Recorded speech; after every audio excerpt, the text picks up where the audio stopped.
네, 안녕하세요. 로스앤젤레스 펫케어 닥터 권입니다. 오랜만에 찾아뵙겠습니다. 오늘은 그냥 제가 편하게 옷을 입고 그냥 말씀드리도록 하겠습니다. 너무 딱딱한 그런 분위기가 있는 것 같기도 하고 그랬어요. 하여튼 오늘 지금 제가 준비한 비디오는 5가지가 되겠는데, 그 첫 번째로 34번째 비디오가 되겠습니다. 제목은 올바른 예방접종 스케줄, 이런 내용이 되겠습니다. 개 고양이에 있어서 제가 여기서 일을 하다 보니까 여기에서 그 브리더들이 강아지를 생산해 가지고 이렇게 펫샵이나 또는 그 손님들에게 주인이 될 사람들한테 강아지를 공급하는 그런 일을 하는, 한국말로 있는 걸 아는데 내가 좀 생각이 잘 안 나네요.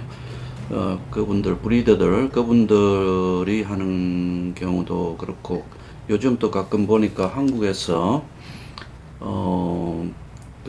저 손님들이 저 강아지를 데려와 가지고 하신 그 백신 스케줄 그걸 보고, 또는 한국에서 어떤 유튜브에서 말씀하시는 예를 들어서 강아지 예방주사는 5차까지 해야 된다, 이런 이야기도 있고, 그래서 제가 생각에는 우리가 여기서 지금 알고 있는 거, 그리고 제가 세미나를 통해서 또는 여기 미국에서 그 백신 쪽으로 많이 연구를 하신 그런 닥터 포드라는 노스캐롤라이나 거기에 수의과대 교수로 있었는데 지금은 리타이어 했을 것 같아요. 좀 그런 분들 그 이야기를 제가 전달하는 겁니다. 제가 주장하는 게 절대 아닙니다. 그래서 여기서 일반적으로 액셉트 되는 그런 백신에 관한 내용들을 오늘 좀 제가 정리를 해 가지고, 제가 과거에 이제 세미나를 가가지고 이렇게 이거는 좀 오래된 내용입니다만은 이 닥터 포드 세미나를 한번 들은 적이 있고, 그래서 하여튼 이런 내용들을 제가 전달하고자 합니다. 저 비디오는 이 비디오뿐만 아니고 다른 모든 비디오에서도 제가 가끔 개인적으로 제 소신을 밝히는 적이 있지만은 거의 99%가 미국에서 제가 공부하고 배운 것, 그리고 일반적으로 우리가 여기서 진단 치료하는 것을 한국에 소개해 드리는 거니까 절대로 제 개인이 주장하는 거라 이렇게 받아들이시지 말고, 미국에서는 일반적으로 이렇게 하는구나, 이렇게 받아들이시면 감사하겠습니다. 예, 서론이 좀 길었네요. 고양이 개 백신의 일반적인 종류와 그 다음에 그 백신을 할 때 우리가 주의사항, 그 다음에 마지막으로 오늘 비디오를 만들게 된 그 동기, 몇 주에 또 몇 번을 맞아야 되는지, 그것을 결론으로 말씀드리려고 합니다. 자, 먼저 우리가 코어 백신이라 그러는데 꼭 필요한 백신, 그러니까 고양이에서는 FRCP, 레이비스, 그 다음에 우리가 여기서 이제 in and out, 그러니까 집 안에 살면서 또 바깥에도 들락날락 하는 애들, 또는 바깥에 사는 고양이, 이런 애들한테는 류키미아 백신도 우리가 추천하고 있죠. 한국같이 아파트 안에서 키우시는 경우에는 그런 백신이 필요 없을 수도 있고, 또 광견병, 레이비스 같은 경우도 고양이는 집 안에서 100% 집 안에 있으면은 한국 같은 그런 주거 환경에서는 필요 없을 수도 있겠죠. 그렇지만 여기서는 집 안에 키우더라도, 저는 개인적으로 집 안에 키우더라도 레이비스 백신을 꼭 맞으라고 추천하고 있습니다. 왜냐하면은 집 안에 키우는 고양이가 바깥에 나가지 말라는 법이 없고 실수로 나갈 수도 있고, 그래서, 그리고 여기는 야생동물에 레이비스 광견병이 있기 때문에 야생동물과 박쥐를 비롯해서 야생동물과 접촉할 가능성이 있기 때문에 꼭 집안에 키우는 고양이도 예방접종 하시라고 말씀드리고, 그리고 코어 백신은 고양이에서는 이제 FRCP, 레이비스, 그 다음에 루키미아 주로 이렇고, 개에서는 우리 강아지들한테는 일반적으로 이제 그 DHPP, 한국에서 잘 하시는 DHPP 또는 레이비스, 그 다음에 보데텔라, 그 다음에 요즘은 이제 또 랩토, 그 다음에 인플루엔자, 대략 한 5가지 백신을 합니다. 이런 백신을 우리가 CORE, 코어 백신이라고 하죠. 가장 중요한 기본적인 백신이 되겠죠. 그런데 사실은 미국에서 그 백신이 만들어진 것을 보면은 실제 개에 필요하다고 백신이 개발된 백신이 조금 전 통계지만은 100가지가 넘습니다. 그리고 고양이에도 한 70가지가 넘고, 그런데 이러한 백신들이 제약회사에서 개발이 되어서 이제 그 FDA 어프로브를 다 받은 건데요. 그런데 실제 이게 그 당시에는 승인을 받았겠지만 세월이 지나면서 이게 그 효능이 있는지가 의심이 되면서 이제 자연적으로 도태돼 가지고 다 마켓에서 없어지죠. 또는 안전성 문제로 해가지고, 그래서 실제로 우리가 이런 100가지 또는 70가지가 넘는 백신 그런 그 제품 중에서 실제로 살아남아가지고 우리 지금 현재 우리가 사용하고 있는 백신은 뭐 다 10가지 아니라고 볼 수 있겠습니다. 그리고 백신의 종류는 우리가 이제 과거에 이제 킬드 백신 가 이제 이렇게 modified live vaccine 이래가지고 이제 보통 한 2가지로 했는데, 요즘은 뭐 3세대 백신이라 그래가지고 유전자 조작을 해서 하는 그런 리컴비넌트 백신들, 또는 예를 들어서 뭐 DNA 백신, RNA 백신, 최근에 몇 년 동안 우리 그 사람에서 이제 코비드 19 때문에 많이 처음에 굉장히 고통을 많이 당했는데, 거기서 나오는 예를 들어서 모더나 백신 같은 거, 이거는 사람의 얘기지만은, 또는 뭐 파이저에서 나온 거죠. 에스트라 뭐 이렇게 하는 그 백신도 있고, 이런 것들은 리컴비넌트 그 mRNA 백신 또는 DNA 백신 이런 종류이기 때문에, 이런 걸 우리가 지금은 이제 3세대 백신이라고 그러죠. 그래서 제가 지금 책상 위에 샘플을 여기 지금 갖고 있는데, 요거는 고양이하고 개의 공용으로서는 고양이에도 쓸 수 있고 개도 쓸 수 있는 광견병 예방접종 킬드 바이러스 백신입니다. 그 다음에 킬드 백신에는 에주번트라 그래가지고 첨가물이 들어갑니다. 뭐 예를 들어서 폴말린 같은 거, 그래서 첨가물이 들어가서 그에 대한 부작용이 좀 있을 수 있죠. 그 다음에 요거는 고양이 광견병 예방주사입니다. 이거는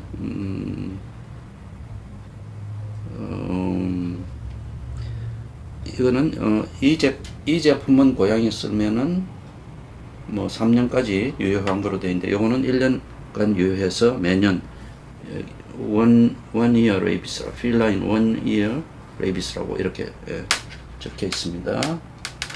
그 회사 이름은 보면은 퓨어백스라고 되어 있네요. 퓨어백스.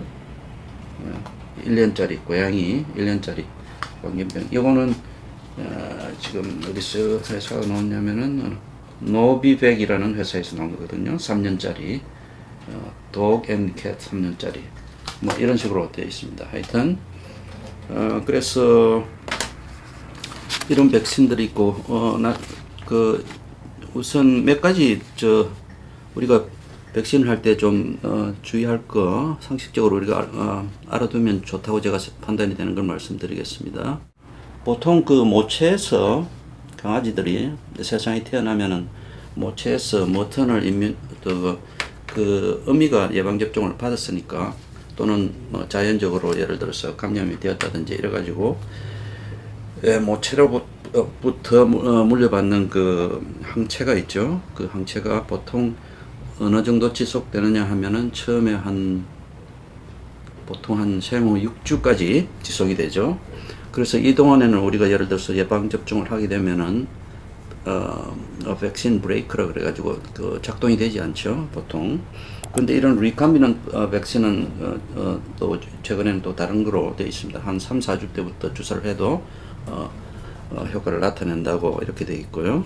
하여튼 그런 거 알고 계시고, 그래서 우리가 나중에 백신 스케줄을 시작할 때 보통 7주 내지 8주에서 보통 그 첫 백신을 시작하게 되어 있습니다. 그 다음에 예방접종은 첫 번째 같은 예방접종을 이렇게 반복하게 되는데, 항상 첫 번째 예방접종이 두 번째 예방접종에 이렇게 영향을 주게 되어 있고요. 그 다음에 이 스몰 브리더, 조그만 강아지 중에서도 아주 품종이 작은 애들, 이런 애들은 우리가 이제 그 부작용이 아무래도 여러 가지 백신을 함께 주면은 부작용이 생길 가능성이 많죠. 그래서 조금 기다렸다가 나이가 들어서 하든지, 아니면은 백신이 종류가 다르더라도 만약에 이렇게 따로따로 띄워서 주시려면은 적어도 한 2주 간격을 두고 접종을 해야 그러한 부작용을 줄일 수 있는 것으로 되어 있습니다. 일주일 가고는 부족하다는 얘기죠. 그래서 이번 주에 이 백신을 주고 다음 주에 또 이 백신을 주고 이렇게 하면은 그 부작용을 줄이는데 전혀 도움이 안 된다는 얘기입니다. 특히 닥스훈드, 퍽 같은 이런 조그만 애들, 그런 애들이 예민한 거로 되어 있습니다. 우리가 이런 질문을 할 수 있습니다. 그 피부병을 치료하러 왔습니다, 강아지가. 그럴 때 이제 우리가 그 주로 뭐 스테로이드 주사를 많이 쓰게 되는데, 베랄록이라는 주사를. 그러면 예방접종하고 이런 베랄록, 그 트라이엠시놀론이죠, 그 케미컬 네임이. 이런 그 항염증 치료제를 같이 써도 되느냐? 이 질문에 대해서는 같이 사용해도 상관없다, 이렇게 되어 있습니다. 만약에 그 스테로이드를 그러니까 immune suppressive dosage, 면역 기능을 떨어뜨릴 정도의 그런 고용량을 쓸 때는 같이 백신을 하면 안 되겠지만은 피부병을 치료하는 항염증 용량에 있어서는 예방접종과 이 스테로이드 주사를 같이 해도 상관없다, 이렇게 알려져 있습니다. 그리고 지금 아직도 뭐 코로나 백신, FIP, Feline Infectious Petonaise 이런 백신을 뭐 거의 대부분 하지 않는 걸로 아는데, 그런 병원들이 가끔 있는 것 같아요. 그렇지만 여기서는 코로나 백신 이거는 별로 뭐 효과가 없는 거로 돼가지고 거의 하지 않는 거로 보이고, FIP 한동안 고양이의 FIP 백신도 했는데 지금은 이거는 거의 사라진 것 같습니다. 효과가 없는 거로 둘 다. 이런 질문을 해보겠습니다. 강아지가 사이즈가 아주 조그맣기 때문에, 그러면은 여기 들어있는 예를 들어서 DHPP 같은 거를 전체 보통 한 뭐 1ml 정도 되는데, 한 마리용으로 되어 있는 제품에 한 뭐 반을 써도 되느냐, 아니면 4분을 쓰면 되지 않겠냐, 이거에 대한 대답은 NO라고 되어 있습니다. 절대 그렇게 하시면 안 되고, 조그만 강아지라도 그 풀 도스 전체 같은 용량을 예를 들어서 뭐 로트와일러나 뭐 세인버나드 아무리 큰 게라도 같은 용량을 쓰고, 아무리 조그마한 품종일지라도 같은 용량을 쓰기로 되어 있습니다. 그 다음에 접종할 때 우리가 사람들은 보통 병원에 가면 알코올로 문지르고 소독을 한 다음에 예방 접종을 해야 하는데 강아지에서는 그런 털이 있고 이런데 여기서 알코올을 꼭 써야 되느냐? 이거는 NO입니다. 그렇게 하실 필요가 없는 걸로 되어 있습니다. 그렇지 않아도 된다, 이런 말씀입니다. 그 다음에 서로 다른 제조회사의 백신을 이렇게 함께 섞어서 해도 되느냐? 이거는 뭐 상식적으로 생각해도 아닐 것 같죠? 이것은 NO입니다. 이렇게 하시면 안 되고, 그 다음에 그러면 이게 가루로 하나에 이제 파우더로 되어 있고 하나는 정류수로 되어 있죠. 이 주사 이렇게 컨비네이션이 하나는 아예 그냥 바로 뽑아서 쓰면 되는 게 있는데, 이렇게 섞어서 하는 예방 접종은 일단 섞게 되면은 섞어서 지금 이 환자한테 쓰려고 그랬는데 쓰려고 섞었는데 가만 보니까 이 예방 주사 그 기록을 보니까 필요가 없다 말이죠. 그러면 이런 섞은 거를 냉장고에 우리가 도로 넣을 수 있죠. 그러면 이게 얼마까지 두었다가 다시 쓸 수 있느냐, 다른 환자에. 그러면 예를 들어서 내일, 오늘 오후 뭐 이렇게 되겠죠. 근데 우리가 일반적으로 이분 닥터 포드 얘기는 보통 한 2-3시간 정도 안에 사용하게 되어 있습니다. 이게 섞은 지 2-3시간 지나면은 폐기하고 새로운 백신을 접종하게 되어 있습니다. 이미 감염이 된 개나 고양이의 어떤 질병에 modified live 백신을 줘가지고 치료에 도움을 줄 수 있는가? 이미 늦었죠. 그래서 이거에 대한 대답은 no입니다. 네, 오늘 비디오를 만들려고 한 목적은 보통 일반적으로 여기서 어떻게 생후 몇 주에 강아지들한테 예방접종을 하는가 시작하고 그 다음에 몇 번을 하는가 이런 걸 소개해 드리려는데 백신 부작용이 없다면 여러 번 맞아도 상관이 없겠죠. 면역력을 높이고 상관이 없겠지만은 이 백신도 부작용이 있을 수 있으니까 가장 최소한 숫자를 주사해서 목적하는 그런 면역을 키우는 그게 좋지 않을까 싶은데요. 일반적으로 우리가 여기서 강아지에서는 보통 광견병은 3개월 후에 캘리포니아 주법으로는 과거에는 4개월로 되어 있었는데 지금은 3개월로 된 것 같아요. 그래서 3개월 이후에 한 번 맞으면 1년 동안 유효하고 그 다음에 1년 후에 다시 맞으면은 3년간 유효하고 그 다음부터는 계속 3년에 한 번씩 맞으면 되죠. 그 다음에 고양이는 백신을 사용하는 백신에 따라서 1년에 한 번 할 수도 있고 나중에는 3년에 한 번 할 수도 있겠죠. 그리고 보통 이 부분은 제가 이렇게 말씀드릴게요. DHPP, 디스템퍼 파보, 제일 기본적인 이 예방접종, 이 스케줄은 어떻게 되냐면은 보통 그러니까 리컴비넌트 백신은 3주째부터 주사를 해도 머터널 안티바디 그러니까 백신 브레이크를 걱정 안 해도 된다고 이렇게 되어 있습니다. 그렇지만은 보통 우리가 여기서 보통 언제부터 시작하냐면은 7주 내지 8주부터 시작해가지고 7주에 시작하면은 7주, 10주, 13주, 16주 보통 이렇게 끝내고 그 다음에 마지막 백신 맞고 한 열흘 지나서 바깥에 나가서 아웃도어 액티비티를 해도 되는 걸로 이렇게 이야기를 하고 그 다음에 만약에 8주에 시작하게 되면은 11, 14, 17 마지막 백신이 한 17주에 끝나는 게 가장 좋은 걸로 그렇게 되어 있습니다. 만약에 여러 번 하더라도 만약에 15주에 끝났다면은 이 강아지가 몸속에 항체가 제대로 준비되지 않은 상태가 될 수 있습니다. 그래서 마지막 백신이 제일 중요하다. 이 닥터 포드의 제가 강의를 들었을 때 가장 인상 깊게 이야기 들은 게 바로 이 부분인데요. 그러니까 마지막 예방접종을 꼭 적어도 16주, 17주에 끝내도록 해야 한다. 이런 이야기였습니다. 그리고 보통 백신 간격은 제품에 보면은 2주에서 4주 보통 이렇게 돼 있거든요. 백신 간격이. 그런데 여기서 일반적으로 보통 한 3주에 하고 있습니다. 2주마다 하려면은 여러 번 해야 되겠죠. 그만큼 또 어떤 부작용이 있을 수도 있고. 그래서 비용도 문제가 될 수도 있겠지만은 시간도 그렇고요. 하여튼간에 일반적으로 여기서는 우리가 3주에 한 번씩 만약에 손님이 깜빡했더라도 또 한 일주일 정도 여유가 있으니까 4주 안에 와서 맞추시면 되고요.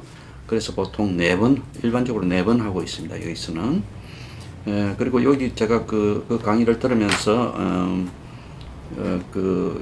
설명하시는 그림을 그린 거를 내가 한번 그려 놓은 적이 있는데 요거를 내가 도표로 지금 보여드릴게요. 세로 축은 이제 항체고 가로축은 연령이 되겠습니다. 8주, 12주, 16주, 17주 이렇게 되어 있으니까 여기에 까만 점선으로 되어 있는 이 부분이 이제 한 6, 7주까지는 그 부모의 에서 물려받은 그 항체로 보호를 받을 수 있는데, 그 다음부터 이제 17주 사이에 거기가 가장 취약한 기간이 되겠습니다. 그래서 이 부분을 우리가 전문적인 용어로 그거는 이렇게 이야기하는데, Window of susceptibility. 여기에는 이제 감염이 이런 전염병에 걸릴 수 있는 그런 가장 취약한 연령층이다, 이런 말씀이 되겠습니다. 그래서 요거를 참고하시고, 그리고 제가 뭐 여기서 일반적으로 우리가 하고 있는 거를 소개해 드렸으니까 그렇게 알고 계시고, 여기서 하는 게 꼭 100% 한국에서 하는 것보다 뭐 맞다 안 맞다 이런 것보다도 일단 이런 전문가의 그런 이론, 이것을 소개해 드렸으니까 참고하시기 바랍니다. 네, 이상입니다.